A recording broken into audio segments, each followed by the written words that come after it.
देख रहे हैं एक न्यूज 24 और मैं हूं आपके साथ शिवानी। लोकसभा चुनाव का बिगुल फूंक गया है।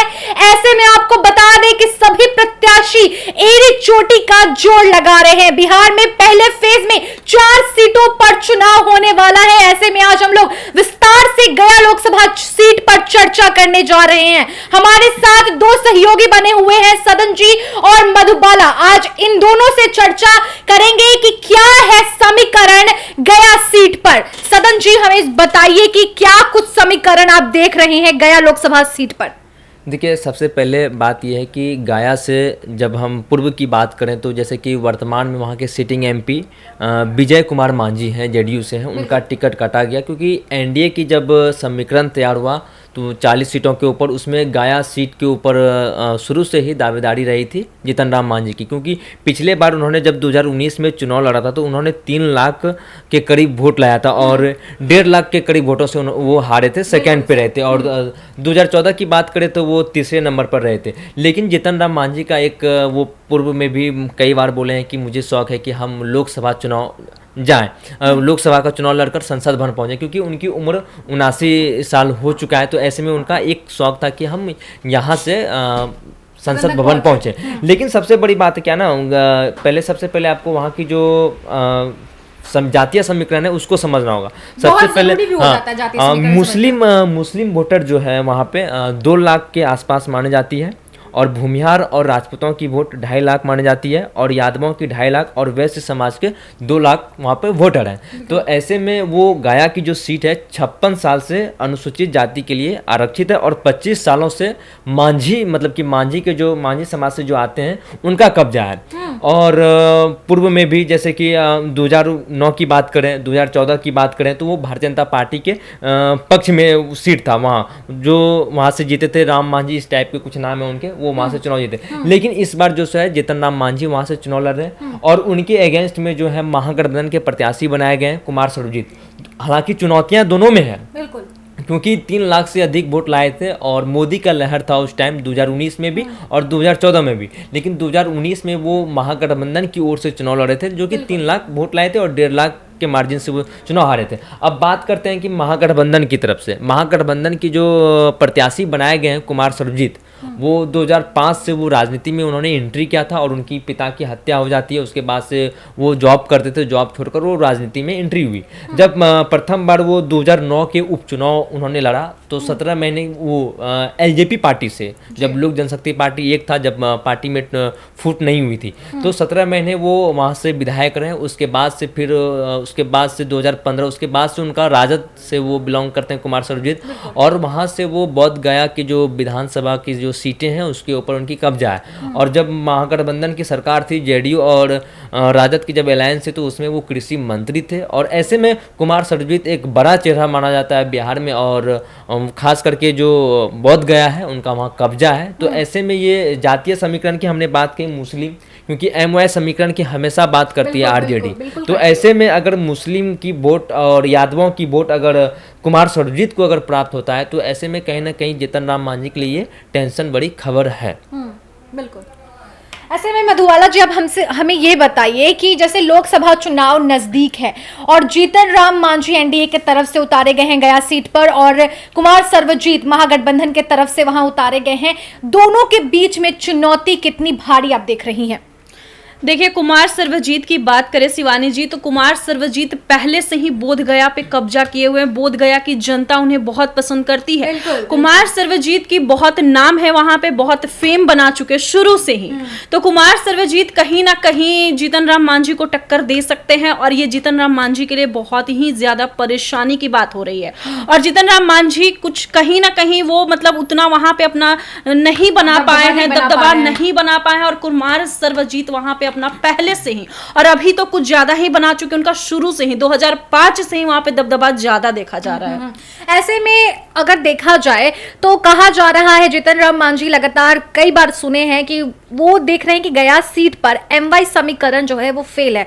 ऐसा वो क्यों सपोज कर रहे हैं? देखिए, इसलिए करते हैं कि जब हम 2009 की बात करते हैं, हरि मांझी वहाँ से बीजेपी के प्रत्याशी थे और वो जीते भी थे 2009 में, और 2014 में, जो कि 2009 में कोई मोदी लहर नहीं था, हालांकि 2014 में मोदी लहर हुआ तो 2009 और 2014 में वहाँ से बीजेपी के कैंडिडेट थे, लेकिन जब 2019 की जब चुनाव हुआ तो उसमें से 17 सीटों के ऊपर जब एनडीए में भारतीय जनता पार्टी और जेडीयू जब अलायंस हुई, दोनों ने चुनाव लड़ा, तो वो विजय कुमार मांझी जो कि उनके ही रिलेटिव माने जाते हैं जीतन राम मांझी के, लेकिन जीतन राम मांझी की ये इच्छा थी कि हम एक बार लोकसभा जरूर पहुंचे। तो ऐसे में अब जीतन राम मांझी इसलिए वो बोल रहे हैं कि हम यहाँ से कोई एमओआई समीकरण काम नहीं करेगा, हम यहाँ से चुनाव जीतेंगे, क्योंकि वो पूर्व में भी वहाँ से बीजेपी 2 बार 2009, 2014, 2019 में जेडीयू यानी 3 टर्म से वहाँ पे एनडीए की दबदबा रही है। तो ऐसे में जीतन राम मांझी जो जिस जाति से वो आते हैं उनका वहाँ वोट कम है, लेकिन 56 साल से वो अनुसूचित जाति के लिए आरक्षित सीट है और 25 साल से वहाँ पे मांझी का कब्जा है। तो मांझी समाज से एक ही जीतन राम मांझी चुनाव लड़ रहे हैं और उनके जो अगेंस्ट में कुमार सर्वजीत हैं।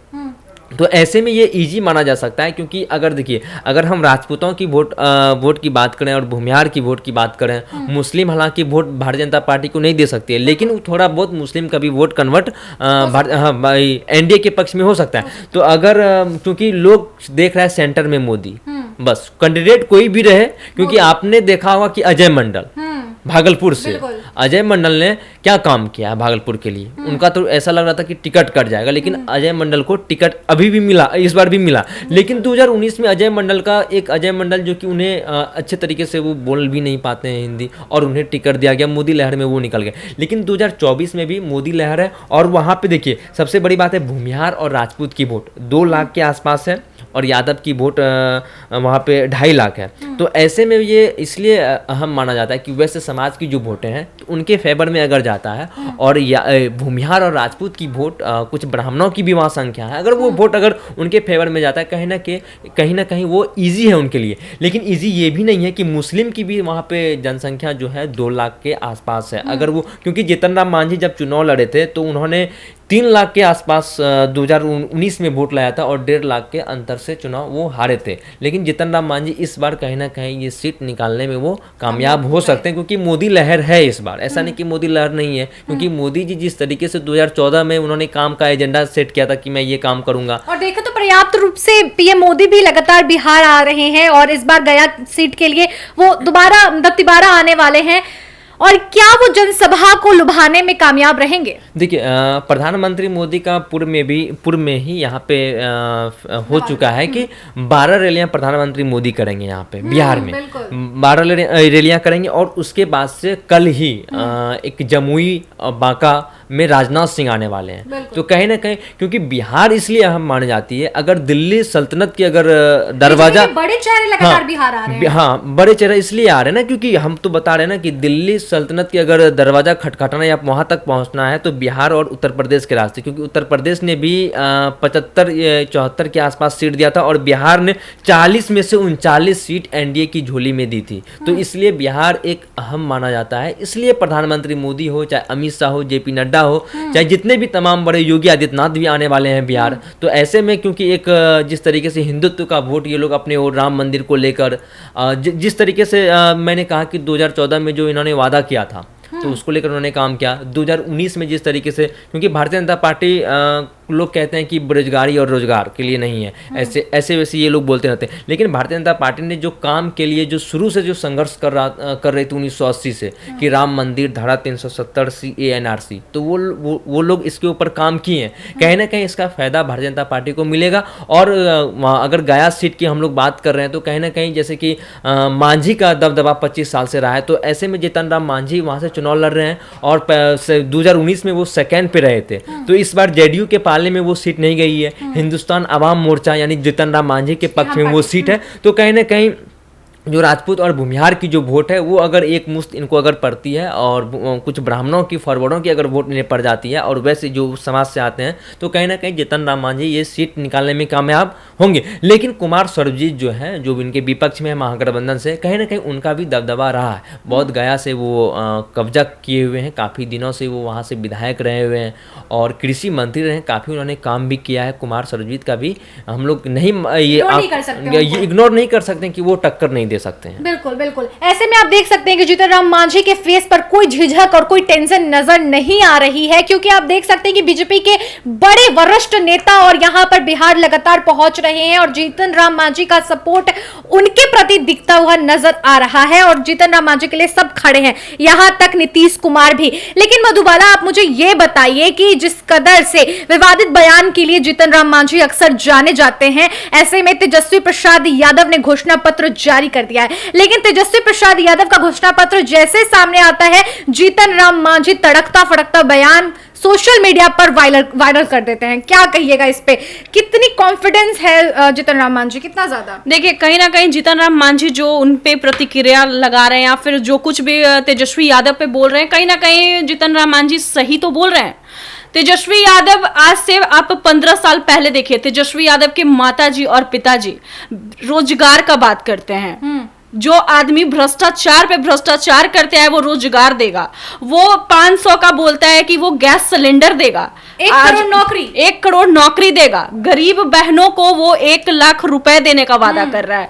कहीं ना कहीं जीतन राम मांझी का ये सच कहना है कि ये सब सिर्फ अभी जो वोट का जो अभी ये घमासान जो युद्ध चल रहा है, इस समय पर वो लोग क्या क्या बोल देंगे, क्या क्या देने का आपको बता देंगे, ये सब झूठ है। आप वोट के बाद देखेंगे तो भ्रष्टाचार पे भ्रष्टाचार ही आपको दिखने ये बात जीतन राम मांझी ने भी कहा है कि चुनाव जैसे ही खत्म होगा, क्योंकि वो जानते हैं कि आरजेडी जीतने वाली नहीं है, क्योंकि पूरे कॉन्फिडेंस के साथ जीतन राम मांझी इस बार दिख रहे हैं। बिल्कुल बिल्कुल। इस बार बिहार में 400 पार है, देश में 400 पार है, बिहार में 40 है। सदन जी, कुछ आप बोलने की कोशिश कर रहे हैं? नहीं, मैं ये कहना चाह रहा था कि जीतन राम मांझी के पुत्र संतोष सुमन भी अभी वर्तमान में बिहार सरकार के मंत्री हैं। एक बड़े विभाग उनके पास है, कहीं ना कहीं हाँ बड़ा विभाग है। कहीं ना कहीं जीतन राम मांझी पूर्व में कहते रहते थे कि हमें भी काम करना चाहता हूँ, गली गली घर में काम करना चाहता हूँ, हमें भी बड़ा मंत्रालय मिले। तो ऐसे में उन्हें मंत्रालय, 2 मंत्रालय है, 2 मंत्रालय उन्हें मिला। उनके बेटे हैं संतोष सुमन, कहीं ना कहीं ये सब उन्हें फेवर होगा, क्योंकि जीतन राम मांझी वहां से इजी वे में हमें लग सकता है कि सीट वहां से निकाल सकते हैं, क्योंकि पूर्व में उन्होंने 3 लाख से अधिक वोट लाया था सेकंड। और इस बार देखने को भी है कि जीतन राम मांझी का बहुत वोट है गया से। जीतन राम मांझी इस बार जीतेंगे, क्यों जीतेंगे ये भी मैं आपको स्पष्ट कर देती हूँ, क्योंकि इस बार मोदी लहर है और मोदी लहर जब आया है ना, तो मोदी लहर ही जीतेगा और मोदी लहर ही आगे बढ़ करके दिखाएगा और बहुत मतों से वोट जीतेगा। ये मिजाज तो आने वाले दिनों में पता चलेगा कि किसकी जीत किसकी हार होने वाली है, क्योंकि आप देख सकते हैं कि लोकसभा 2024 का जो चुनाव है वो काफी मजेदार होने वाला है। लेकिन आप हमें कमेंट बॉक्स में लिखकर जरूर बताइएगा कि गया लोकसभा सीट पर क्या कुछ होने वाला है, किसका समीकरण भारी पड़ने वाला है, जातीय समीकरण को लेकर आप क्या कुछ टटोलते हैं, कमेंट बॉक्स सेक्शन में जरूर लिखिएगा। और इस वीडियो को आप यूट्यूब चैनल पर देख रहे हैं तो हमारे चैनल को सब्सक्राइब कीजिए, और अगर आप फेसबुक पेज पर देख रहे हैं तो हमारे फेसबुक पेज को लाइक कीजिए। धन्यवाद और मिलते हैं हम आपसे नेक्स्ट वीडियो में।